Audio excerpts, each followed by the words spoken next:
TNPSC group 4 உடைய hall டிக்கெட்டை எப்படி டவுன்லோட் பண்ணுறது பார்க்க போகிறோம். இதுக்கான வெப்சைட்டை வந்து பார்த்தீங்கன்னா நான் டிஸ்கிரிப்ஷன் கீழே கொடுத்துருக்கிறேன். அந்த வெப்சைட்டை கிளிக் பண்ணி நீங்கள் வெப்சைட் உள்ளே போய்ங்க. உள்ளே போனோடனே வந்து பார்த்தீங்கன்னா சைடில் வந்து பார்த்தீங்கன்னா ஹால் டிக்கெட் டவுன்லோட் அப்படிங்கிற ஒரு ஆப்ஷன் இருக்கும். அதை நீங்கள் கிளிக் பண்ணுங்கள். அதை கிளிக் பண்ணோடனே வந்து பார்த்தீங்கன்னா மேலே ஓகேன்னு கேட்கும். ஓகே கொடுத்துருங்க. கொடுத்த பிறகு வந்து பார்த்தீங்கன்னா இங்கே நிரந்தர பதிவு விவரங்கள் அப்படிங்கிற ஒரு ஆப்ஷன் இருக்கும். அதை கிளிக் பண்ணுங்கள்.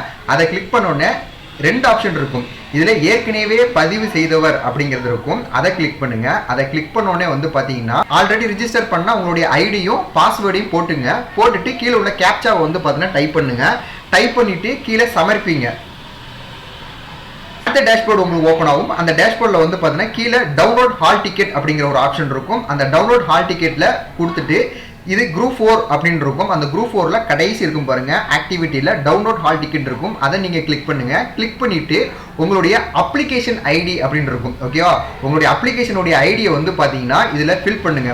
ஃபில் பண்ணிட்டு டேட் ஆஃப் பர்த்தை வந்து பார்த்தீங்கன்னா ஃபில் பண்ணிட்டு கீழே டவுன்லோட் ஹால் டிக்கெட் கொடுத்தீங்கன்னா ஆட்டோமேட்டிக்காக உங்களுடைய ஹால் டிக்கெட்டுங்கிறது வந்து பார்த்தீங்கன்னா டவுன்லோட் ஆகிடும்.